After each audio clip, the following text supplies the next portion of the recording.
সুন্দৰ এটা পৰিৱেশ।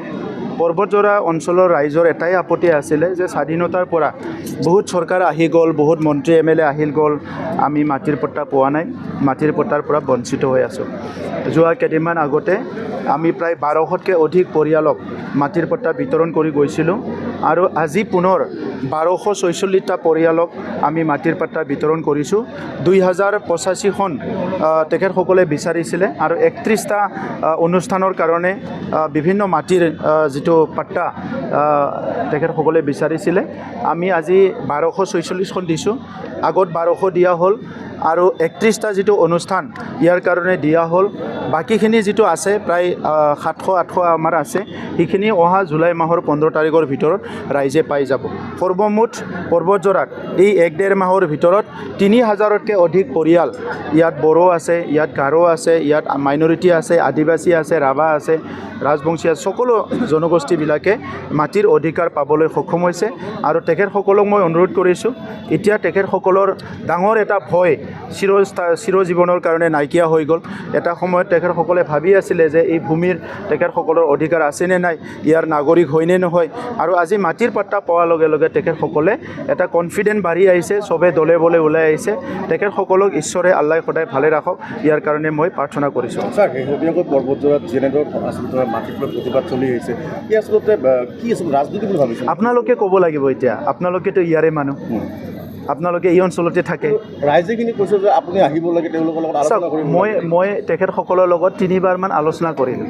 গোটেই map, circle officer, DFO, DC চবকো লৈ আলোচনা কৰিলোঁ। আৰু প্ৰথমবাৰ যিটো মেপ বনাইছিলে তেখেতসকলে অলপ আপত্তি জনালে, তেতিয়া মেপটো সলনি কৰি দিয়া হ'ল। ছেকেণ্ড মিটিং মাতা হ'ল, ছেকেণ্ডত আকৌ মেপটো বনোৱা হ'ল, সেই মেপটো আকৌ কাৰেকশ্যন কৰা হ'ল। তেখেতসকলে ক'লে যে ফুটবল ফিল্ডটো বাহিৰত ৰাখিব লাগে, ফুটবল ফিল্ডটো বাহিৰত ৰখা হ'ল। তাৰপিছত তৃতীয়বাৰ আকৌ আলোচনা হ'ল, তেতিয়া ক'লে যে পাকলি জিলা পাৰ্ট 2ৰ পৰা অলপ ছাইডটো কাটি দিব লাগে। চ' আকৌ 150 বিঘামান দূৰত লৈ যোৱা হ'ল। চ' ৰাইজৰ মতে কৰি থকা হৈছে, কোনো জবৰদস্তি কৰা নাই। ইয়াত না কোনোবা APDCL মানুহ আহি জবৰদস্তি কৰিছে, না কোনোবা আদানী আহিছে, না কাউন্সিল চৰকাৰৰ পাইছে, কোনো অহা নাই। কিন্তু ইয়াত আজি যিটো হৈছে যে ইয়াত তেখেতসকলৰ পৰাও আধাতকৈ বেছি মানুহে আমাৰ লগত গৈ আছিলে। তেখেতসকলে আলোচনাও কৰিলে, যাই NTPC চালাকাটিটোও চাই আহিলে, ইণ্ডাষ্ট্ৰী হ'লে কেনেকৈ হয়। ময়ো কৈছোঁ আপোনালোকে চাই লওক, তেনেকুৱা ইণ্ডাষ্ট্ৰী হ'ব, কিন্তু ইয়াতকৈ ডাঙৰ হ'ব। তাৰপিছত গৈ পেলাই কিছুমান ৰাজনীতি আৰম্ভ হ'ল, য'ত কিহৰ কাৰণে আন্দোলন আমিও গম নাপালোঁ। আৰু যেতিয়া ইয়াত আমাৰ APDCL মানুহ বা আমাৰ চৰকাৰৰ মানুহ আহিব ওলালে, সেই সময়লৈকে ঠিকে আছে, আমন্ত্ৰণো জনাইছে আহক কৰিব পাৰে বুলি কেনে। তাৰপিছতহে নাটকটো আৰম্ভ হ'ল।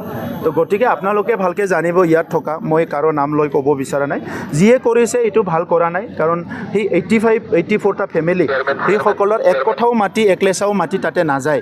গতিকে আজি পৰ্বতজৰাৰ নিচিনা এটা অঞ্চল, য'ত আজি যুগে যুগে ইয়াত একো হোৱা নাছিলে, তাত মানে 18,000 মানুহ যে কাম কৰি খাব পাৰিব, তেনেকুৱা এটা ইণ্ডাষ্ট্ৰীৰ বিপক্ষে কথা কোৱা।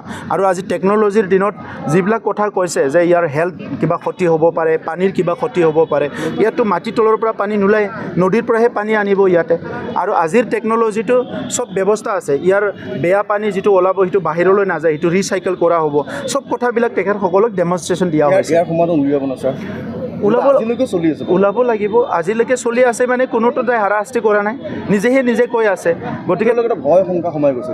চাওক, এই ভয়টো দূৰ কৰিবলৈ আপোনাৰ তাত একো মেচিন নাই, যেতিয়ালৈকে আপুনি বুজি নাপায়। গতিকে আজি আমি হাতৰ কুঠাৰ ভৰিত মাৰাৰ নিচিনা হ'ব। ইণ্ডাষ্ট্ৰীটো বেলেগত হ'ব, ইয়াত নহয়।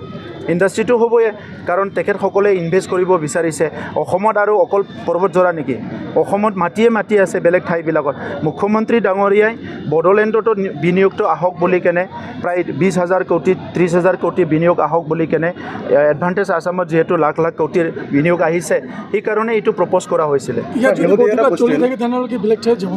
এতিয়াই মই ক'ব নোৱাৰোঁ, আমি মুখ্যমন্ত্ৰী ডাঙৰীয়াক অনুৰোধ কৰিছোঁ আৰু অলপ অপেক্ষা কৰাৰ কাৰণে। শেষত কৈছিল আপোনাৰ পৰ্বতজৰাৰ যিগৰাকী পাৰিষদ আছে, তেওঁ এটা অভিযোগ উত্থাপন কৰিছে যে পূৰ্ণপ্ৰ চৰকাৰৰ নেতৃত্বাধীন যিখিনি মাটি দিয়া হৈছে, সেয়া কৈছে যে 300 বিঘাহে মাটি 300 পৰিয়ালকে মাটি দিছে, বাকী যিখিনি দিছে ভাই ককাক মাটি দিছে সেইখিনি মাটি দিয়া বুলি নহয় বুলি তেওঁলোকে কিন্তু অভিযোগ কৰিছে।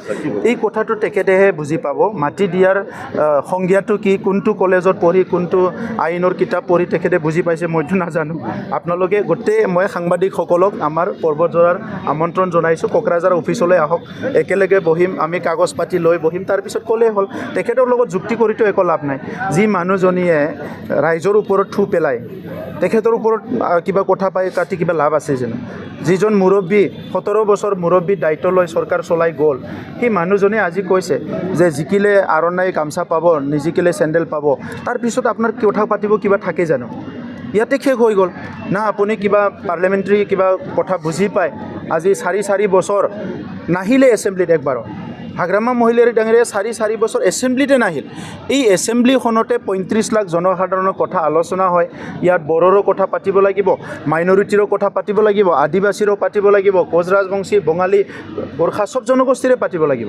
কিন্তু ইয়াত যদি 4 বছৰ নাহে তো তেখেতৰ মতলবটো কি? তাৰমানে ইয়াৰ মানে যিটো মাখন পায় এইখিনি খাৱা। 17 বছৰত তেখেতে মাখনটো খাই থাকিব পাৰিছিলে, সেইকাৰণে আহিছিলে। আজি চৰকাৰৰ নাই মানে তেখেতে নাই। এনেই মানে মই কিয় যাম কথা ক'বলৈ? কথা কৈ পেলাই নীতি বনাই পেলাইতো আগুৱাই ল'ব লাগে।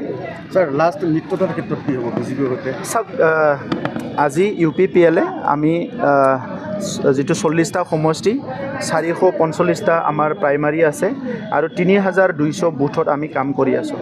গতিকে আজিৰ তাৰিখত বিজেপিয়ে নিজৰ কাম কৰি আছে, বাকী দলবিলাকৰ নিজৰ কাম আছে, আমিও কৰি আছোঁ।